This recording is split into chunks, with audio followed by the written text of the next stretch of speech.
Previously on the all-new adventures of the Doctor Who Book Club podcast.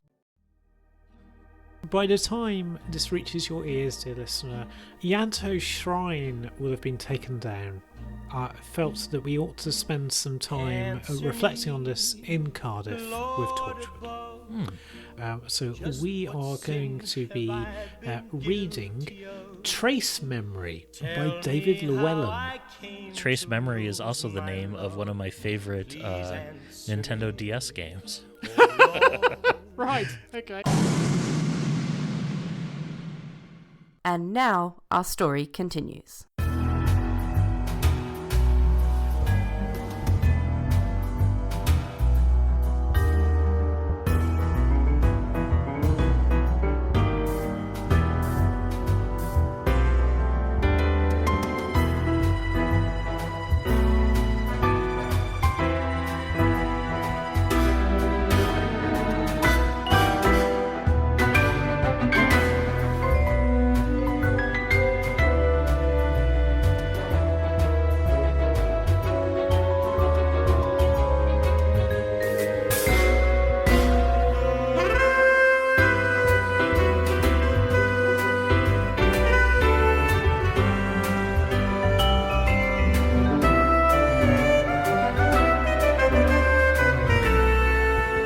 Welcome, everyone, to the all-new adventures of the Doctor Who Book Club podcast. This is Matt in Minnesota. Chris in South London. How's it going, Matt?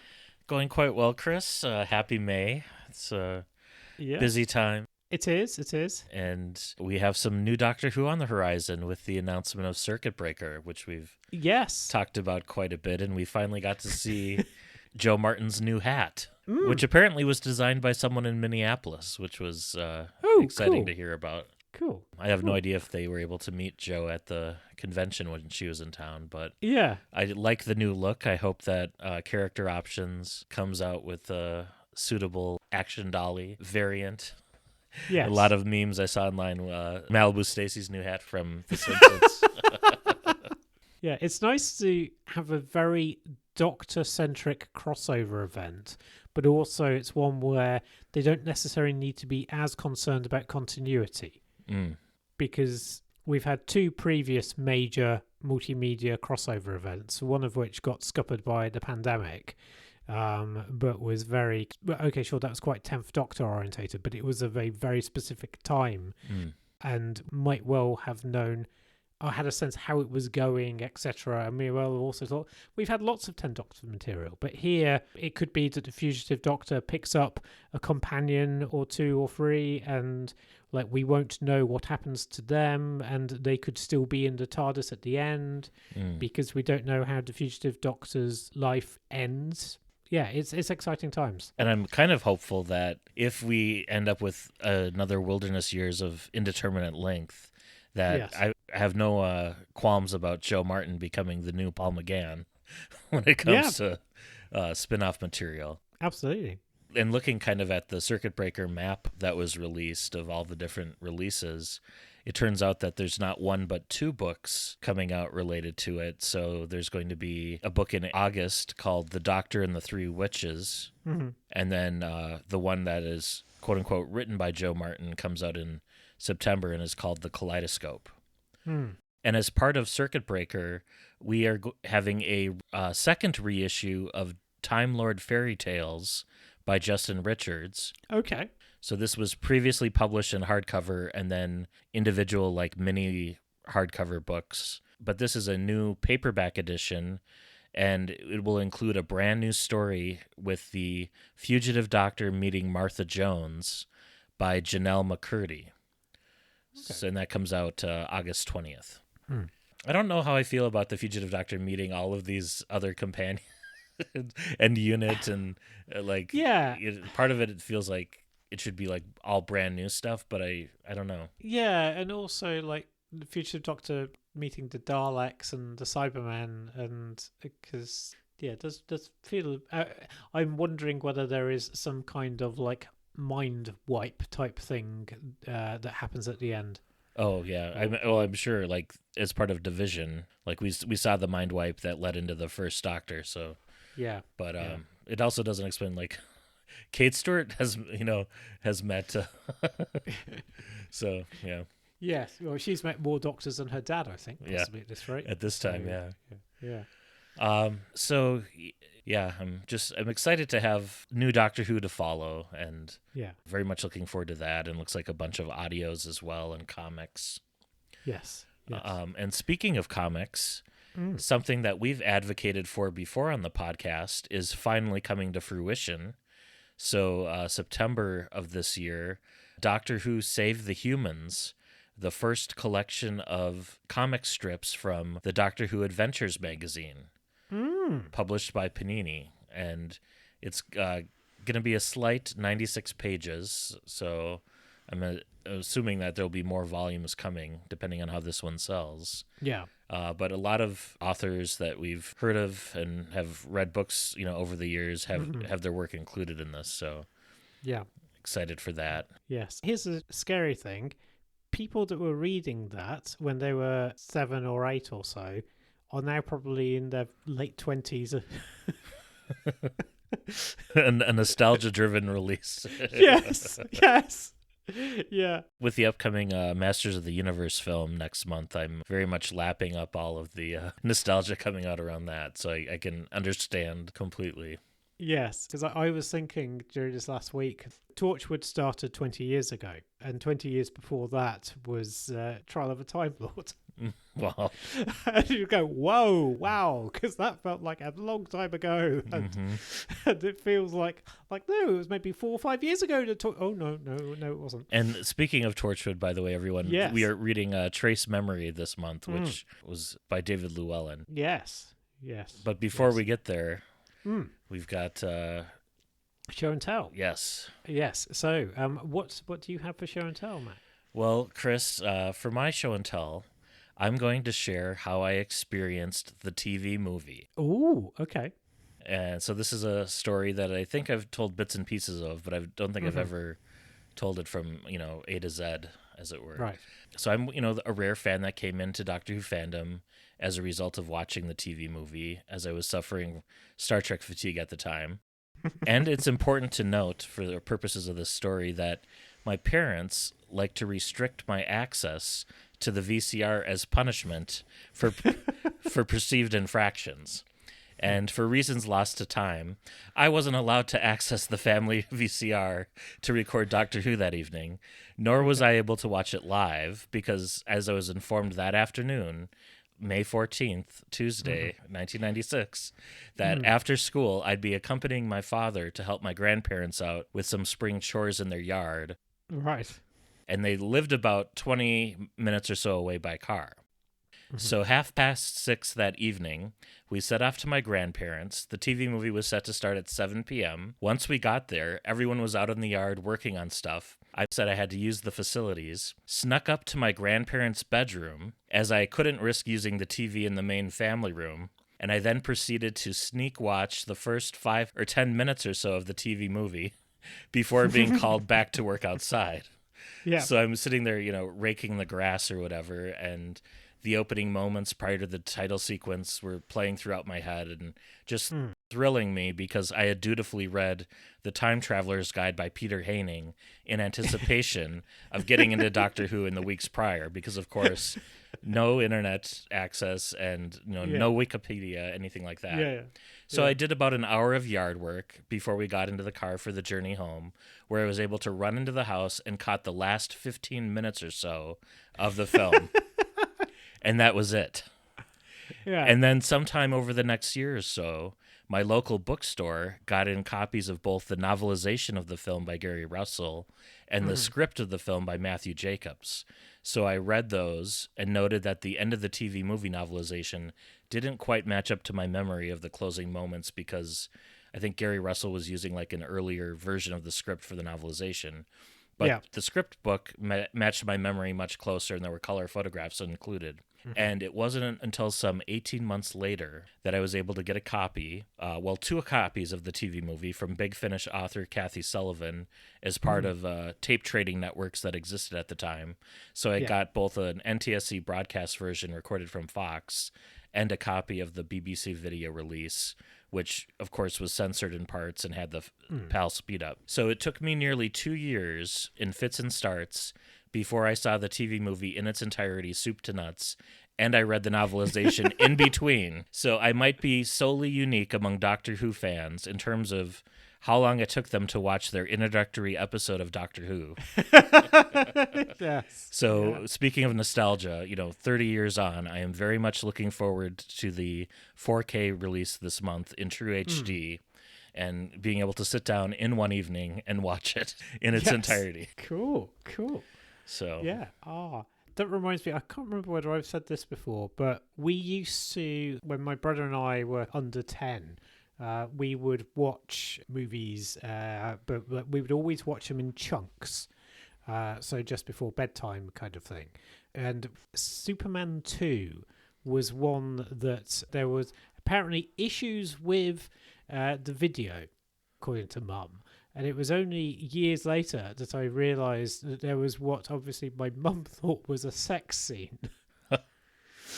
That meant that she was going to go, no, they're not watching that. And so Superman 2 was this amazing kind of, for me, it was like, how does it end? And so it would play out in my mind, like how everything would end, because you had kind of, everyone kneeling before Zod and Superman powerless. And I was like, it's fantastic. And I have this almost this lost episode. So, yes. Wow. Yeah. For me, too, with Superman 2 as well, the version that aired on TV was like an extended TV edit that had deleted scenes. Okay. So I had memories of watching it while I was on vacation in Louisiana, of all places, Right. as like a 3-year-old, and seeing like the scene where Superman cooks a souffle with his heat vision as he's like whining and dining with Lois in the Fortress of Solitude. Yeah. And that scene, for whatever reason, stuck in my memory and was never in any like future video release until, just a few years ago. So Yes. That's funny. We both have kind of lost media associations with that film. Yes. Yeah. So, yeah. And how about for you for show and tell? So for me, we were at EasterCon for Easter, which was in Birmingham at a hotel near the NEC. There were, amongst a few Doctor Who all-free folk of note, there was Andy Lane and Una McCormack, who went away with an award for her recent adaptation of, and I am blanking on the name of it. Was it The Robot Revolution? Yeah, I think that, that one. Yes. Yeah. So it was great fun being there and listening to lots of very interesting talks. I would particularly, if ever you find yourself with an opportunity to listen to Adrian Tchaikovsky, British science fiction author, no relation to the other Tchaikovsky apparently, if you ever get a chance to hear him speak on anything, he is a fantastic speaker. Yeah, it was fantastic. And quite a few people came up to me and sort of said, have you watched them yet? And by them, of course, people were referring to the Dalek Masterplan episodes, which I watched the way that nature intended in a hotel room on my bed, just feeling really quite knackered and kind of like a little bit cold-ridden because I was just feeling very, very tired for BarCon, and so I missed Una winning her award. But I was able to watch the Dalek Masterplan and enjoy it afresh. I went to Bill Evenson's for a viewing party where we watched the Mission to the Unknown prologue done by the University of Central Lancashire or something. Mm-hmm. Yes, yeah. And then from that went into episode 1, watched episode 2, Day of Armageddon, and then episode 3, and then 2 different reconstructions of episode 4. Yeah. I do find it fascinating that for episode 4, we, like, of the few surviving bits of footage, we have Katarina's demise. Yeah, we almost have Katarina's entire run now, which is great. Yeah, and seeing actual live footage or footage, but I just feel increasingly sympathetic to Katarina, and it's also fascinating the foreshadowing, because we're used to foreshadowing, right? So because we've been watching TV that is designed for repeated viewing, but you've got all of these references to, well, Katerina talking about the afterlife pretty much constantly, and also like she takes care to make sure she knows how to operate an airlock, etc. And yeah, it feels like Douglas Camfield has directed this for an audience that has our technology. It's quite remarkable the amount of care that was put into what would normally be regarded as throwaway television. Yeah, I was very, very much impressed by the direction, especially in some of the effect shots, like the prisoners with the torches and the combined with the matte painting coming towards. Yeah, that was brilliant. And I also love the footage where you have in the first episode where you have the man and the woman, they're listening to Mavic Chen talking, and the woman is in kind of rapture, and whereas the man is just mouthing along sarcastically, and it's just such a beautiful shot, and we wouldn't have known from audio and from the few still shots that we'd have had. Yeah, very cool. Yeah. Well, that brings us to our book for this month. Yes, which is Trace Memory by David Llewellyn. So the Trace Memory has a prologue followed by 18 untitled chapters. Yes. And this was published in the second batch of 3 Torchwood novels and is numbered 5 in the range. And it comes ahead of The Twilight Streets, which we've also read from this batch. Yes. And David Llewellyn was born in 1978 and lived in Cardiff at the time of his bio. And he's written quite a bit for Big Finish in their Doctor Who, Torchwood, and Dark Shadows ranges. He's done quite a few things for Torchwood Yearbook and Torchwood Magazine. But yeah, as you say, quite a bit of like audio plays. I mean, since like 2012 to 2022, he's done one a year. I mean, with 1 year's exception, but like for the most part, he's done several a year during that time period. There's certainly quite a bit of material, even if he's only done 3 Doctor Who books or Doctor Who universe books, but certainly a lot of audio plays and also as well Dorian Gray related material for Big Finish. So yeah, shall we get started? Yes, let's get started. So we begin on the 20th of November 1953. So not 63, but 53. And we see a Swedish cargo ship called, brace yourselves, the Facklasraft. The Facklasraft. I'm very apologetic if you're Swedish.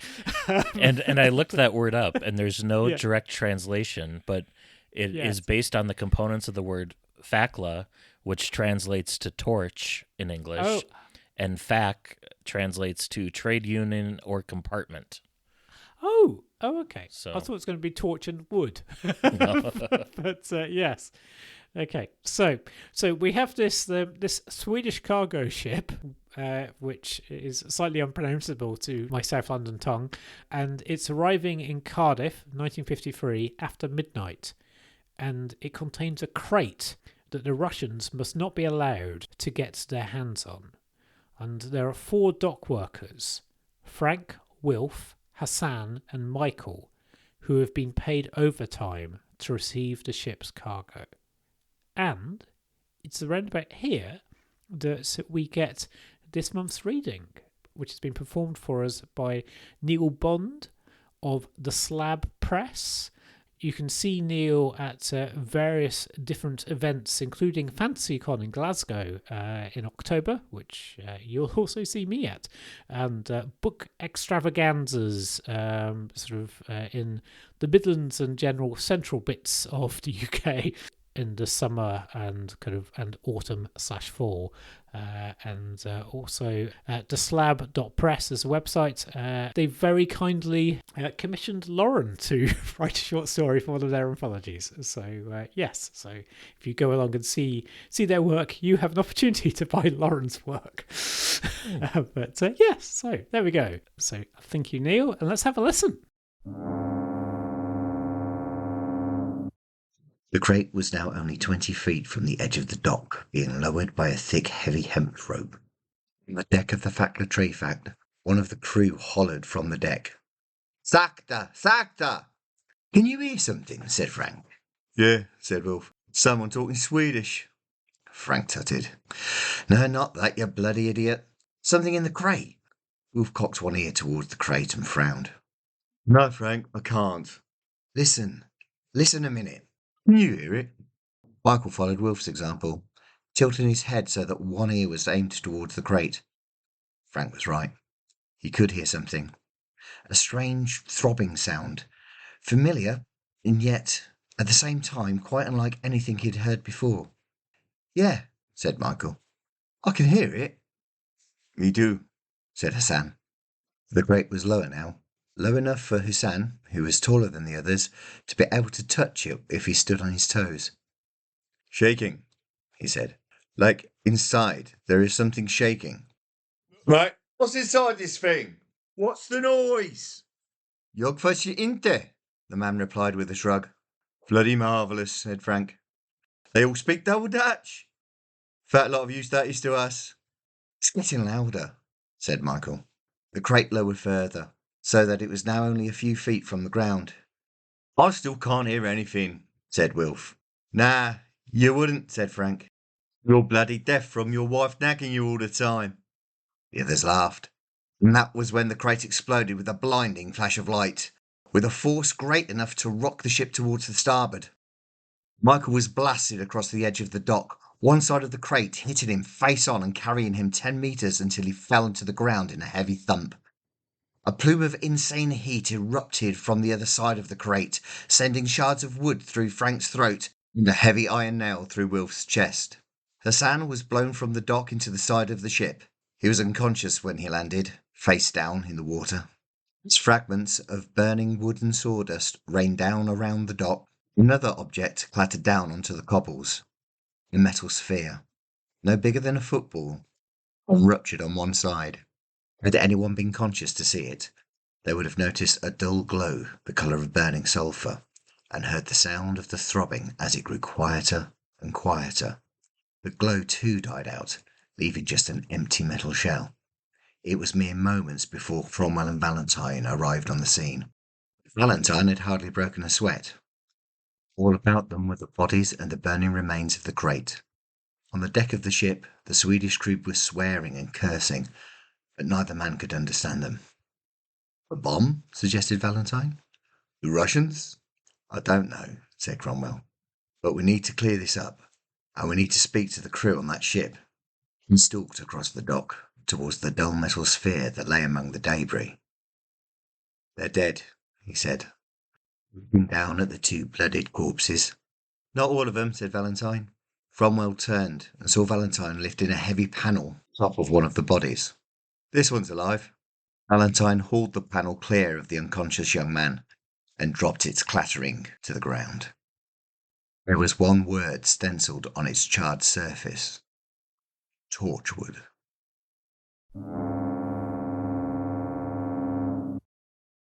Thanks, Neil, for reading that. Yes. Or I should say, performing that. Yeah, so there we go. So there's a wonderful pre-credit sequence, isn't it? Yeah. One of the dock workers being named Wilf, I started thinking about Donna, and then I realized this predates any appearance of Wilf. Ooh, does... Yeah, because it came out before Voyage of the Damned, which was his first appearance. Yeah. So, different character. Yes, well, yes, very much a different character given what has happened. But yes. So as we've been hearing, the crate's exploded, and we've got these two men, Cromwell and Valentine, who've been watching from the shadows, and they rush to the scene of the explosion to discover that Michael, who's only 24 years old, has been blasted halfway across the dock, and that the other 3 workers have been killed. And all that's left of the crate is a fragment with the word Torchwood stamped on it. And so then we jump to 2008, modern day. There's nothing like a Jessica Simpson on MTV reference to ground you in a particular place and time. Yes. So it's a quiet day at the hub, and Jack has been cleaning the SUV, which is typically Ianto's job. And Yes. Tosh has been tracing an electromagnetic pulse from deep in the Torchwood vaults, whereas Ianto is up in the front office reception room watching James Bond movies, and he's gotten as far as, I think, Goldfinger. And whilst eating pizza, and I like to imagine that it's Jubilee pizza that he's eating. Yeah. And Owen is watching Janet the Weevil, which is a nice call out to, I think, his storyline that was going on at the time in terms of being king of the Weevils. Yeah. And she's been pawing at the wall of her cell every 26 minutes like clockwork. And Gwen had an argument with Reese around furniture shopping. Yes. But it's quiet, so Jack orders Gwen to go home to make up with Reese. But before she can go, the hub's intruder alarms go off, and the pulse that Tosh had detected ramps up in intensity. And the CCTV reveals that a humanoid figure has just appeared in the vaults. And Jack investigates and is horrified to recognize the man as Michael Bellini, the dock worker from the 1950s. Whom Jack seems to know for some reason. Yes. And Owen examines the confused and frightened Michael, and Jack retreats to his office, haunted by memories and unwilling to tell others how they first met. And Gwen manages to calm Michael down, and he tells her about the explosion that happened back in 1953. So, back in 1953, Cromwell and Valentine, so these mysterious figures that have been in the shadows when the explosion happened, they visit Michael in hospital, but he's unnerved by their strange questions and also understandably upset to learn that his friends are dead. And Michael visits his sister Maria after he's been released from hospital, but her loutish husband, Rodri, doesn't care what Michael is going through. Michael goes to the Ship and Pilot pub in Buttetown, but meets Pete's son Frank, who wants answers about his father's death that Michael was unable to provide. Upset, Michael leaves the pub, only to see Cromwell and Valentine watching him from across the street. Terrified and confused, he starts to run, and is then suddenly transported to the 2nd of January 1941 to his own street in the middle of the Blitz. Confused, he sees his younger self leaving his house with his mother and sister, and sees his mother turn back to the house as if to fetch something. The older Michael rushes forward, shouting out a warning, but a bomb hits the street, destroying Michael's house and killing his mother. A grey-skinned man in a suit and bowler hat walks towards them through the wreckage, looking directly at the horrified Michael and calling him the Traveller. And this, chalking up to my own ignorance, Yes. I had no idea Cardiff was bombed in World War II. Oh, yeah. You hear about the Blitz and the evacuation of London, but this was news to me. Oh. I also had no idea that Scotland and Ireland were bombed as well. And so Doctor Who's educational remit is alive and well. Yeah. I believe Glasgow was quite hit. Like anywhere that was like a major industrial place or where there could be shipbuilding, or things being shipped. So your port cities would be heavily attacked, as would have been industrial cities. So Coventry, which is by the University of Warwick, which is where seemingly lots of 90s Doctor Who writers and I went to university, Coventry was razed to the ground. Wow. Largely. So, no, just very much happened in Cardiff. And like my dad was born in the middle of a blitz, not in Cardiff, but yeah. Wow. Michael, at one of the pubs he goes to, he also mentions hearing the song Answer Me by Frankie Lane, which we may have heard in the intro to this episode. And it turns out there were two versions. The original from 1953, which was called Answer Me, My Lord, which was re-recorded by Nat King Cole in 1954 as Answer Me, My Love, which was then re-recorded again in 1955 by Frankie Lane. So we featured the period-accurate 1953 original recording. Right. Okay. Wow. But that is interesting. It's because you often hear about like singers whitewashing songs, from that time period. But this was a case where a black singer picked a song written by a white person, and then it was re-recorded twice over. Yeah. Which is fascinating. And at some point, Jack listens to 20th Century Boy by T-Rex on an MP3 player. Yes. And the cyclical nature of all of that is quite fitting. But anyway, you'll realise more as we carry on. So then we jump back to 2008 again. Yes. And after examining Michael, Owen realizes that he's seen this young man before on one of his first days on duty as a doctor. Michael had been brought into hospital looking as if he'd been caught in an explosion, but when he claimed to have traveled between the years 1941 and 1953, Owen recommended to his superior that Michael be given a psych evaluation and then be sent to St. Helens Hospital. And the same day, he saw a young boy named Darren Lucas who had been hit by a car, and later that day, Darren died of a blood clot after it was missed in the initial examination, and the guilt-ridden Owen had forgotten all about Michael until today.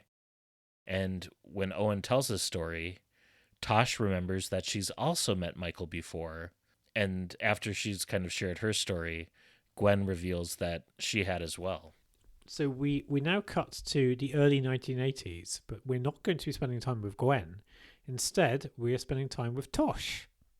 So she's 5 years old, and Tosh's father has returned to Osaka for the Tenjin festival. And that night, Tosh's mother tells her a fairy tale about a rich man named Sentaro, who sought immortality from Jofuku, patron god of the hermits of Mount Fuji.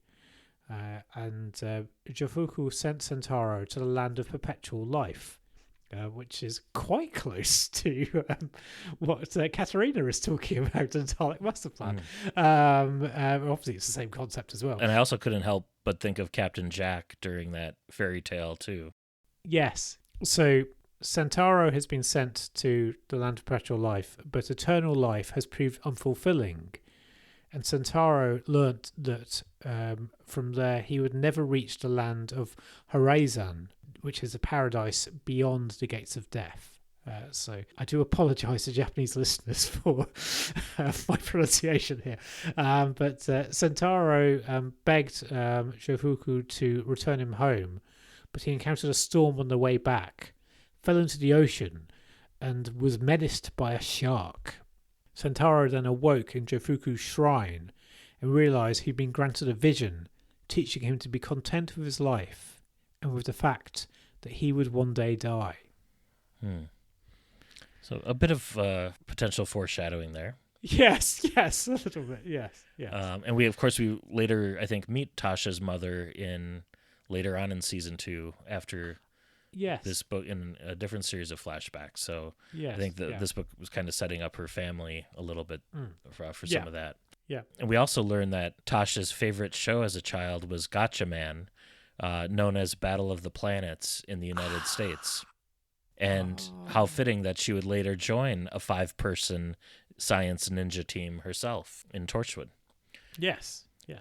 And so Toshiko goes to sleep happy, having heard that fairy tale from her mother.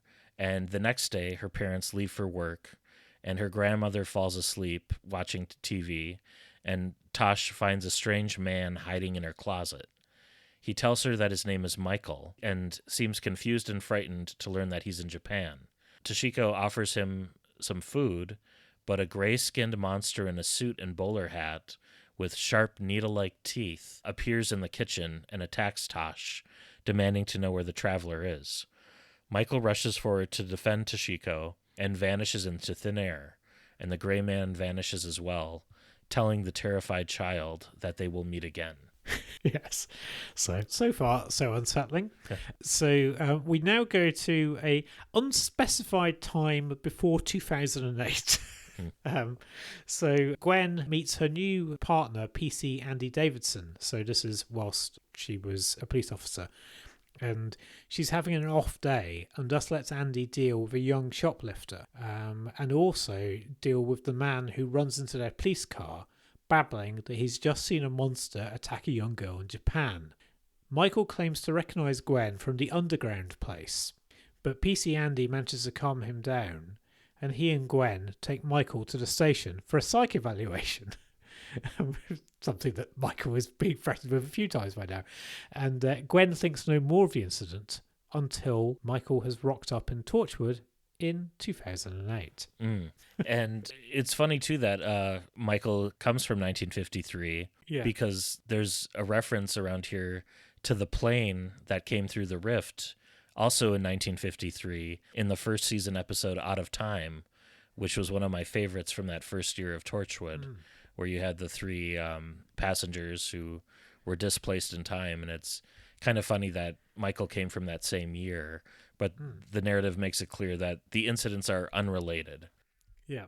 And real quick, too, the scene of Michael trying to save his mother from the air raid in 1941 reminded me of a similar scene that we read in, that was that Mark Gatiss book, Last of the Gadarene. Yeah. Where you have the pub under similar attack and the person dying in the explosion. Yeah. One great thing we learn about Gwen, I think, in her flashback is that aside from wanting to be a police officer, the only other occupation she seriously considered was to become She-Ra when she was 6 years old. So I did a little hand in the air cheer when I read that bit. Yes. So we're back in 2008 now in the Torchwood hub, and Tosh deduces that Torchwood is likely to have stored whatever exploded on the docks and caused Michael to become stuck in time. And she and Owen travel down into the bowels of the hub to find the artifact in the vaults. Yeah. There's a lot of Tosh and Owen flirting around this point, kind of foreshadowing their relationship later in the season. Yes. So I thought this book did a good job of setting things up. I would think intentionally, because this was, came out in between the seasons. Yes. Yeah. And so they're down in the vaults, and they discover a mysterious sphere that was shipped back from a British polar expedition. There's an obscure reference to Sarah Jane Adventures around here, where we learn that the polar expedition was led by Nelson Stanley, which they also rocked up in the Sarah Jane Adventures story, Eye of the Gorgon. Oh, okay. So some good cross-continuity pollination there. Yeah. Almost circuit breaker levels. And so the sphere appears partly melted, and it's like extremely heavy, and there's these alien hieroglyphs on it. Meanwhile, Ianto and Gwen determine that the men Michael met in 1953 were Kenneth James Valentine and Charles Arthur Cromwell. And Valentine was a former policeman who vanished from official records in 1947, whereas Cromwell was a former Torchwood employee who died in 2006. And when Ianto sees Cromwell's photograph, he recognizes him from a very brief meeting back in 2006, where Cromwell had arrived at Torchwood 1 to question a Welshman who appeared out of nowhere in the building. And we get a little cameo by Ianto's girlfriend, a pre-cyber-converted Lisa. I was half expecting Martha's cousin to also kind of show up. There's a lot of fan service throughout. Yeah. There's like mentions that Torchwood sometimes splits billing invoices with Unit. I wonder how all that bureaucracy works. And even Maiden's Point from Curse of Fenric gets a mention at one point too. Yes. Yeah. But shortly afterwards, that interrogation in Torchwood 1, the building was evacuated and there were explosions heard for reasons that were never explained to Ianto. Yeah. And there was a fun little detail that I had to chuckle in terms of like descriptions of like corporate life and stuff, where Ianto's boss, who I think her name is Beverly, she tries to dress and emulate Yvonne Hartman, who's, head of Torchwood. And I've had bosses like that seem like a mini-me of whomever's in charge. And that's funny. So Jack emerges from his office in 2008 here for clarity, and he identifies the partly melted sphere as a Vondraxian orb. So the Vondrax, in case you're wondering, were an ancient race, and they would feed off the tachyon energy created when quantum probabilities collapse into alternative timelines. And the orb is a storehouse of such energy.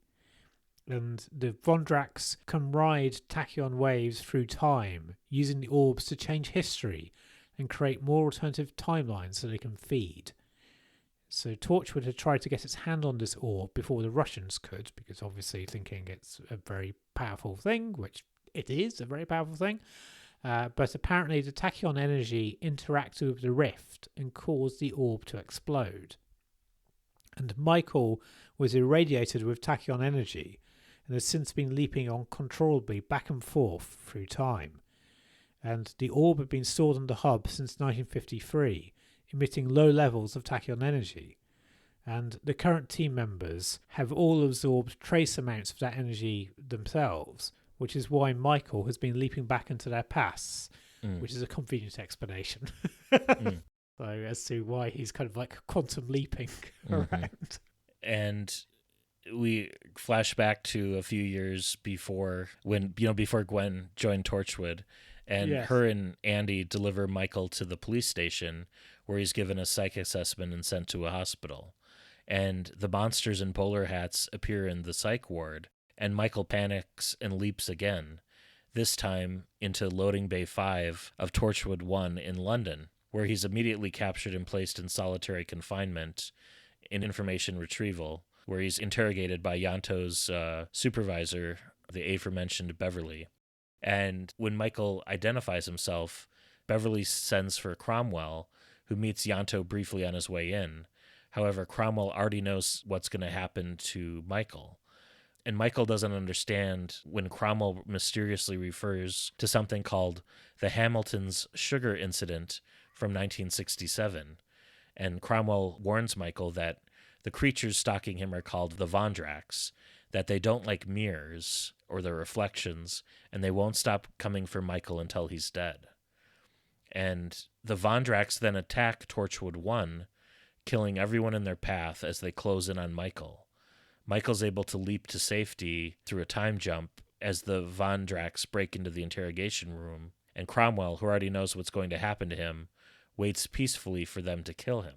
And then Ianto evacuates safely from the building, along with Cyberwoman Lisa, but he never finds out what causes the evacuation and never sees or hears mention of his old boss ever again. Yeah, so quite grim and foreboding. So in 2008, Gwen calls Reese to apologise and say that she won't be home for dinner again. And Owen looks up Michael in Torchwood's records, but can't find much, except for a brief mention of something called the Hamilton Sugar Incident. Tosh, meanwhile, is studying the alien orb, trying to unpick its secrets, and she glimpses a man in a bowler hat down in the vaults on the CCTV footage. And Jack visits Michael in the boardroom, but leaves again, unable to tell the innocent young man about his fate, which Jack knows. Ianto finds Jack watching Michael on the CCTV and realises that Jack knows more than he's saying, and he doesn't want to talk about it. And Jack is kind of absent from the first half of this book, which I guess gives more room for focus on the other, members of Torchwood, but he's quite prominent in the second half here. Yeah. And it's building up a mystery. Yeah. Because what's going on here? And that it is good, I think, that they introduced this kind of mystery, because for a lot of this narrative, we are ahead of the characters in terms of knowing, like, okay, here's why Michael's leaping through time and stuff. But the whole sugar incident, it's kind of a question mark. Yes. So we get to 1967 and kind of swinging London, and somebody in London has been asking questions about Jack Harkness, and it took me a while to figure out, okay, which Jack are we talking about here? Because I think he exists 3 or 4 different times in London, partially buried under rock, working in Torchwood, and then the time agent non-immortal version of him is about, and so we settled on a version of this is Jack. He's immortal at this point. Yes. But Jack tries to set a trap for whoever's kind of trailing him by offering a rare Shakespeare manuscript for sale, which gets the attention of Hugo Faulkner, who's a rich young man who owns a restaurant near Carnaby Street. But when Jack meets up with him, Hugo reveals that he knows that Jack is a time traveler who stole the manuscript from one Thomas Sheridan back in 1765. And Jack suddenly realizes that he's walked into a trap, but escapes by being willing to drive his car over Hugo's associates, which they did not expect. And Jack returns to Cardiff. However, a stranger named Michael Bellini suddenly materializes in his car and tells the surprised Jack that they've met before in the future. Jack cautions Michael from saying anything else, but decides that the young man can be trusted. And Michael hasn't eaten properly for days, so Jack takes him out to dinner. But as they eat, Jack sees Hugo Faulkner watching them from across the street. So Jack takes Michael back to his sister Maria's house, hoping to put him safely out of the way while Jack deals with Hugo. And so, remembering we're in 1967 and the explosion was in 1953, so Maria doesn't believe that the young man standing before her is her brother who disappeared 14 years ago and threatens to call the police, because she is furious, and quite rightly so, because it's quite an extraordinary thing that's been claimed. So Jack takes the upset Michael out to a pub, and realising that its clientele is mostly gay, Michael admits that he had feelings for one of his fellow dock workers and never admitted it to them. He can tell that Jack is lonely underneath his confident exterior, and tells Jack that in the future he will have friends. Jack rents a room for Michael at the Shangri-La Hotel, and Michael invites Jack to spend a night with him. And afterwards he admits to Jack that this was his first time. And I don't know how I felt about that. A part of me is yay, there's, gay representation in Torchwood. That's kind of to be expected. Yeah. I think the author himself is gay. But also, I wish Jack might have exercised some level of restraint, given that Michael was in the middle of some serious trauma. Yeah. And you could, I guess, bring up the age gap as well, although that criticism could be leveled against anyone that Jack sleeps with, given he's practically immortal. So yes. Yeah. Also, as well, that criticism could be Jack is quite prone to sleeping with people as a drop of a hat. So it is within his character for sure. Yes. Yeah. But it's interesting because I think 1967 is, I think it's after the decriminalization of gay relationships. Certainly 53 is before it. Yeah, so it's interesting that he can see, that Michael can see a kind of a changed scene, or at least a more confident scene. Yeah, especially compared to how things were in 1953. Yeah. In fact, it is in 1967 that the law is changed. Yeah. So in July 1967. So the next day, Jack and Michael visit the Cardiff Museum to meet an old man named Sam, who has the gift of precognition. And I couldn't tell if Sam was from other novels or had shown up in Torchwood before, but I didn't recognize him. And Sam tells Jack that Hugo is a dangerous fool, but Jack will meet up with him anyway to get some answers. And Michael insists upon accompanying Jack to this meeting, hoping for some answers of his own. However, Hugo is waiting for them at a fun fair that they're walking through, which stretched the narrative a little bit, that Hugo was able to anticipate all this stuff and have all these traps ready when this was random, hey, let's walk through this fun fair. But Hugo's waiting for them at this abandoned Empire Pavilion to meet some of his associates, a group of young beatniks who have collected evidence that the government is suppressing the truth about alien life. Yes. And the beatniks believe that the nuclear holocaust was averted by spies who leaked the information of the bomb to Russia, thus ensuring the world's two superpowers could be on more even footing and keep an eye on each other, kind of like a detente measure. Yeah. And to ensure a similar parity in the extraterrestrial arms race, Hugo's group intends to turn Jack over to the Russians. And these Russian soldiers are led by the coldly beautiful Tatiana Rogozin, who reminded me of a character from G.I. Joe or something. Yeah. who emerge from hiding, taking Jack and Michael into custody, and then they kill the naive Hugo and his beatnik associates before marching their prisoners away. Yeah. And their destination is a secret substation for the Russian Committee for Extraterrestrial Research, known as KVI. And Michael's horrified to see that it's hidden in an old warehouse that used to belong to Hamilton's Sugar. So they're in this abandoned sugar factory Yes. in 1967, and which it happens to be mere blocks from Torchwood 3. Yes. I was slightly surprised by Hugo's death. I was wondering whether Hugo was connected to the mysterious man in Delta and the Bannerman. Ah. Huh. Yeah, Hugo was giving off Time Lord vibes. Oh, So, yeah. You're talking about the beekeeper? Yes, that's precisely what I'm talking about. Yeah. Different person. Yes. But yeah, there's so much fan service in this book that I was... Yeah, because like the Shangri-La Hotel where Jack has that room for Michael, isn't Shangri-La the name of the holiday camp in Delta and the Bannerman? Barry Island, yep. The hidey-ho sort of... Yes, yeah. So Jack and Michael are separated, and Michael is interrogated by a familiar figure, Kenneth Valentine, who has switched sides and now works for the Russians. And Valentine tells Michael that orbs, such as the one that exploded at the docks, have appeared throughout human history, and that every time one has surfaced, shape-shifting monsters have tracked it down, killing everyone in their path. And Michael's body had absorbed all of the energy from this orb when it exploded, and the creatures are following him through time to recover it. This energy of whatever type it is like polar opposites from like rift energy from the hub, and that's why it originally exploded. Think of like two magnets with the same polarities like repelling each other. Yeah, or kind of like matter and antimatter. Mm-hmm. But yeah, so the Russians intend to take Michael to Moscow, where their scientists will attempt to analyze and extract the powerful energy from his body before the creatures track him down.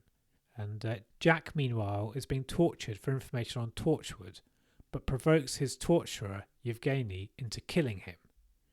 And Tatiana and Yevgeny conclude that the stories about Jack's immortality were false, and Tatiana leads Yevgeny to burn Jack's body. However, Jack revives while Yevgeny's back is turned, and he overpowers Yevgeny and his other guards, tracks down Michael, knocks Titania unconscious, and shoots Valentine dead. It was a very like Jack-centric focused action scene full Yes. of slow motion coats whirling in the wind. Yes, it's very visual. And before Jack and Michael can escape the factory, however, the figures in bowler hats materialize and begin slaughtering their way through the Russians to get to Michael. Jack and Michael are finally able to get a close look at the Von Drax and realize they've taken a familiar shape and twisted it just enough to make it look terrifying. So these men in bowler hats. The men from the Ministry apparently are the most terrifying. And so Jack tries to hold off the Von Drax while Michael flees to the roof. And while the aliens get close to Jack, they collapse and wither away, thick black slime bleeding through their noses and mouths. And Michael knows now why the creatures are following him, and they'll kill anyone who gets in their way, and they won't stop coming until he's dead.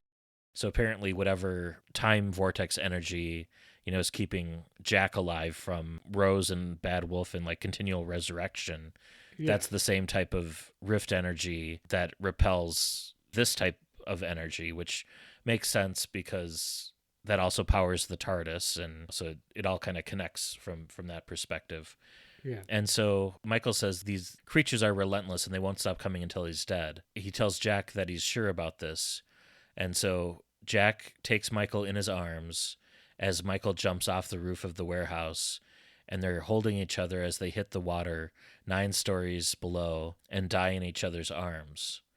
And later, when Cromwell arrives with the cleanup team, intending to suppress the humiliating fact that a secret KVI substation had been set up so close to Torchwood 3 without their knowing, Jack is able to climb up out of the water alone and walks away without a word when Cromwell asks him what had happened. So like Shakespearean levels of tragedy here. Yes. Yeah. Yeah. So in 2008, Jack tells Ianto everything.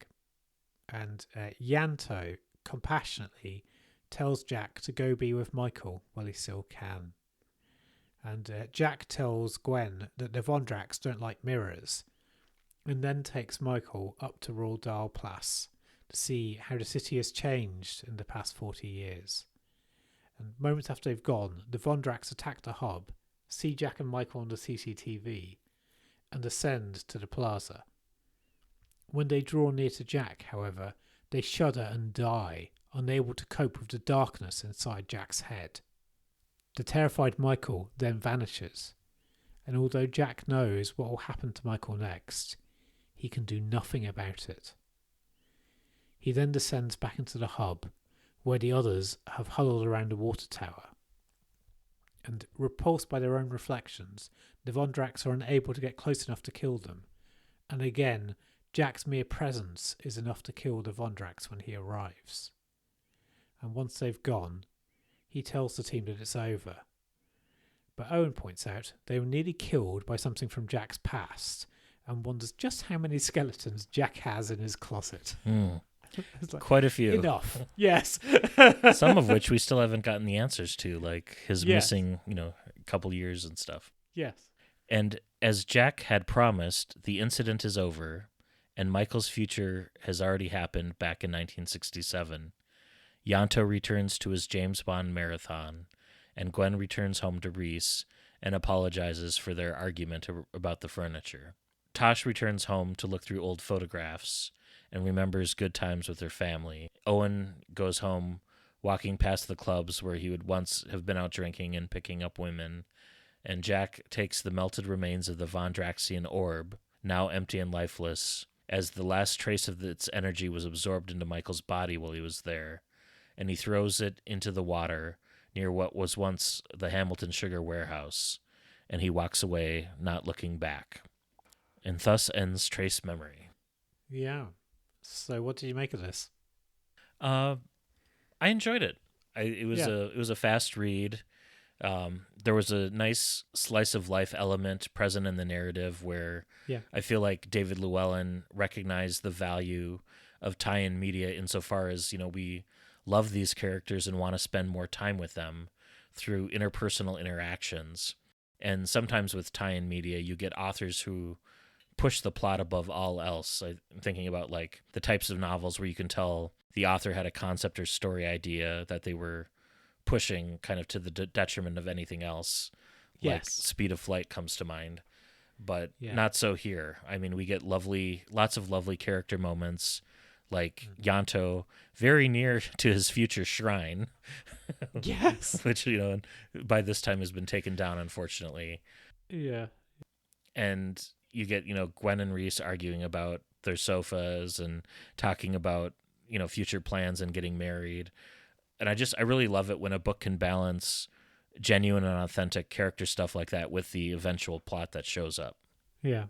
What were your kind of initial impressions? Yeah, I enjoyed it. I mean, it reminded me very much of like The Time Traveler's Wife. In that you have a character who is kind of bouncing through time, and we learn that there is some kind of tragic incident, but we don't know what it is, and we're getting kind of like half glimpses of like the tragedy, and then it hits us. But then, and then after that, there is still kind of like some peace, because like we see an earlier bit of the time travel. Spoilers for The Time Traveler's Wife, by the way. And and it's the same with Michael, that we see this peaceful coda even though we know what is coming. But I think it is. It's well told, and there's some lovely kind of like expansions, and also there's references to some quirky bits of history, because there's reference to like one of the spheres. There's a sphere that has fallen from the sky in AD 219, and we hear mention of the Emperor Elagabalus, who is a real emperor Roman emperor who was, we would probably call this emperor transgender nowadays. Yeah, and it's interesting that Elagabalus gets mentioned and says that the rain changed the course of Roman history and it's generated tachyon radiation. Yeah, there's some interesting things that have obviously fascinated David Llewellyn, and he's just wanting to chuck them into the mix, and they're there as flavouring, I think. You don't need to have necessarily watched previous episodes, I think, as long as you kind of go, oh yeah, this is the Torchwood crew, but I don't think you necessarily need to have like a big in-depth working knowledge. I think there's some lovely bits of fan service, but you can go, oh, okay, cool, there was a previous Torchwood in London, right, fine. That's interesting you say that, because one different take.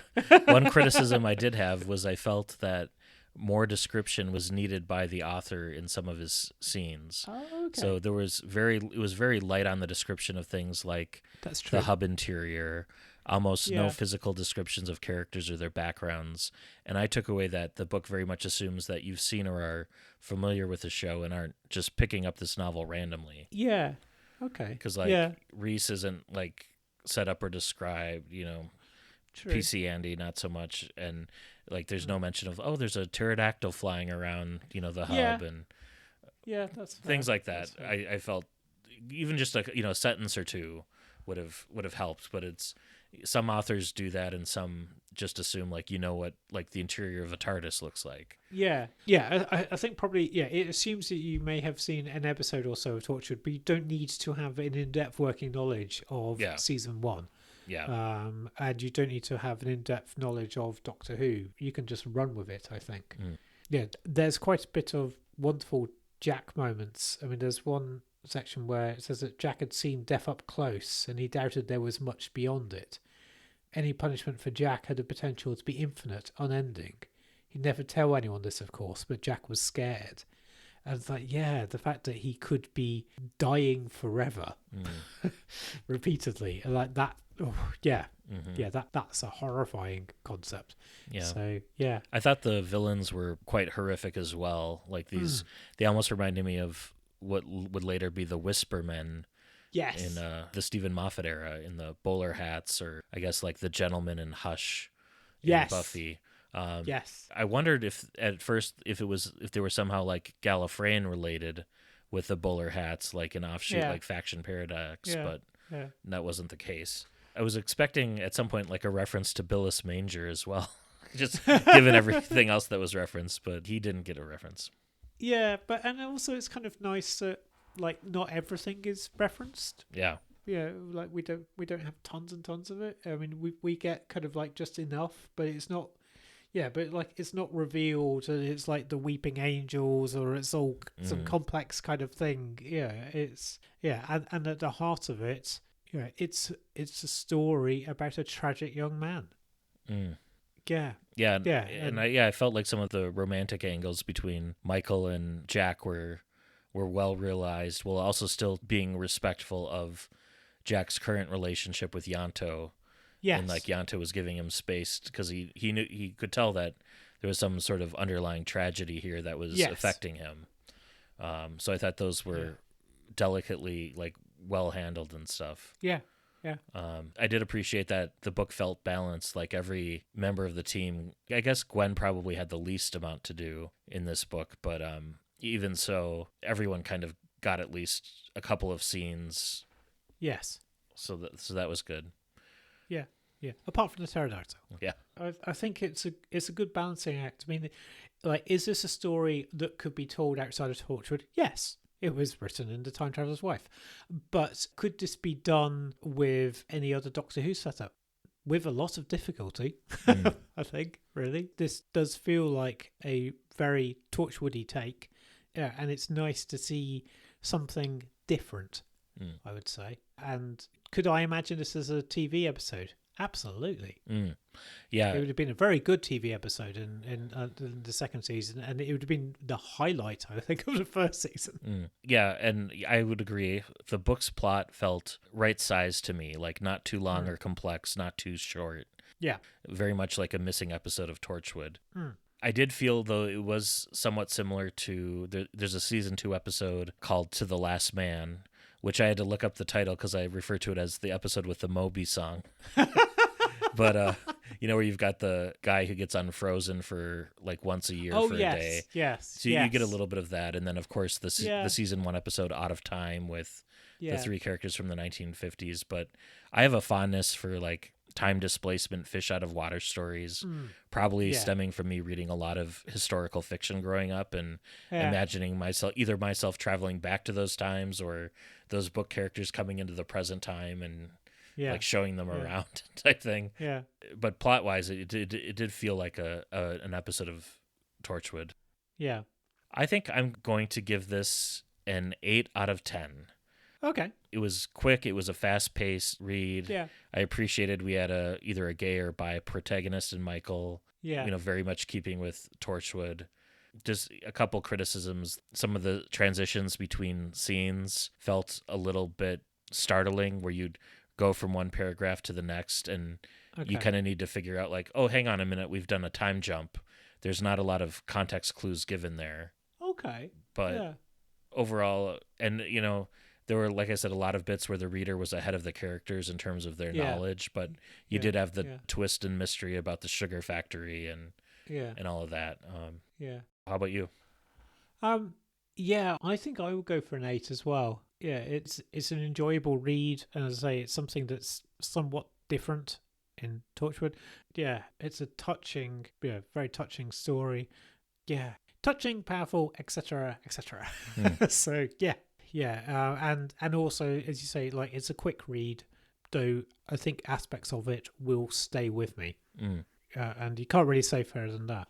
Yeah, and it does make me want to seek out other stuff that David Llewellyn has written, just to kind of see what it's like. I think this may be the first book or audio that I've read of his. Yeah.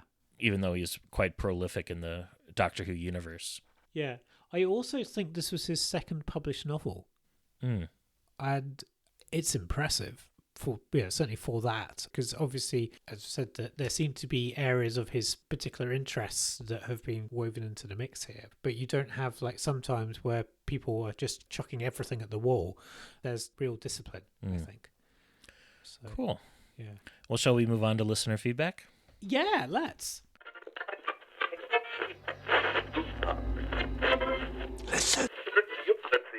All right. We've got some social media comments to cover here. So we've heard from Shag of the Fire and Water Podcast Network, who said he couldn't wait for our poetry episode. He didn't own either of the poetry books, but he says anything by James Goss is usually wonderful. Yeah.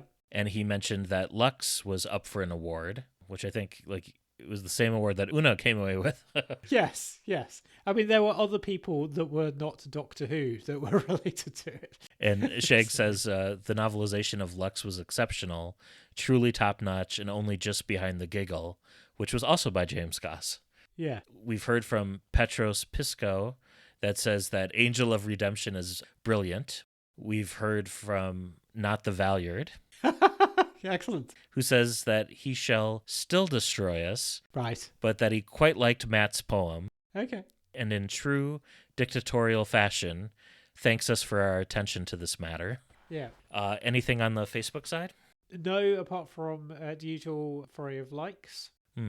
And finally, we heard from Wolfman Jack, who says that he really liked Trace Memory. It had a fun sci-fi concept and a properly sad story. He liked the structure, and the Torchwood 3's team had interesting characterization. Yeah. He then wonders if the author may have been influenced by Stephen King's Dark Tower, as the Vondraks reminded him a bit of the low men in yellow coats. And he also recommends the Big Finish Audio's Deadbeat Escape and The Hope to any listeners looking for more Torchwood. Ooh, okay. He then also mentions 20 different sci-fi properties that this reminds him of, including The Time Traveler's Wife. Yeah. I won't read them all, but I will call out also the video game Chrono Trigger in terms of jumping through time. Yeah. And the anime film The Girl Who Leapt Through Time. Oh, okay. Have you read or seen The Time Traveler's Wife in any of its guises? Not yet. I have not. Oh, okay. Okay. I have not seen the Stephen Moffat TV show. I saw the film, which was not to my taste, but the book is excellent. So, but also you've partly read it now. And listeners, if you want to get in touch with us, you can find us on various social medias and also send us an email at andwbcpodcast@gmail.com. Cool. Excellent. Right. So I think that you're going to tell us what we're going to be reading next month. I am indeed. Ooh, and okay. This is good. And Chris, being the maximizer that I am, we're in for another double feature. Oh, excellent.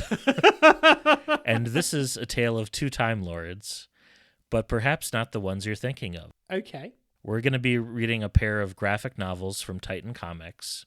Okay. And these are on the slimmer side, so hence the double feature. Yeah, okay. And both, coincidentally, share the same creative team of writer Jody Hauser and artist Roberta Ingranata. Okay. They do, however, have different colorists. Right, okay. But for June, we will be reading Doctor Who Origins, starring the Fugitive Doctor. Okay. And Missy, the Master Plan. Excellent. So, Excellent. Something to look forward to for June.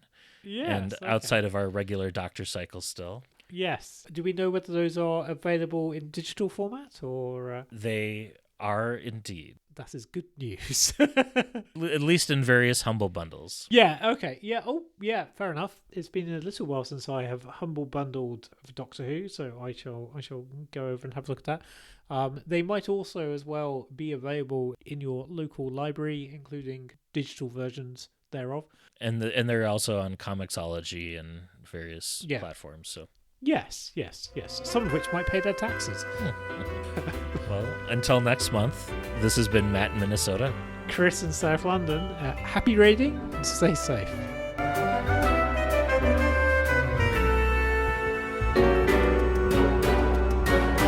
Thank you for listening to the all-new adventures of the Doctor Who Book Club podcast. Special thanks to George C. Music for use of their song Doctor Who Theme Swing Jazz Version. You can follow us on Twitter at ANDWBC Podcast and like us on Facebook.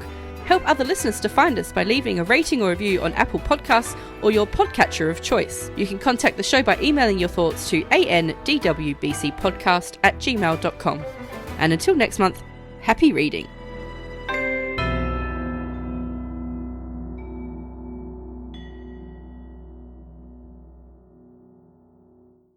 This month is likely to involve a little bit of travel for me, so I am very glad that we've got a shorter thing. Cool. Yes, because during the course of this month, I might find myself in Amsterdam.